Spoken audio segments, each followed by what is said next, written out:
横簇，中段变线，上段横簇。好，这里就轮到咱们常说的转身高腿幅度大、破绽多的地方了。龙叔可算抓到破绽，一记背拳，抡着后脑勺就去，反应略微慢了。转身高扫踢，双飞踢，双手盖防跳前踢。这一段里面，罗恩用出了一个非常实用的小技巧。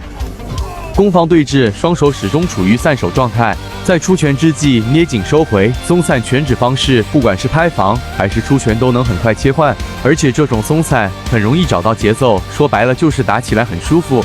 上段横簇，转身后摆，无缝衔接下段簇，转身后旋踢，转身腾空回旋踢，在如此凌厉的腿法下，想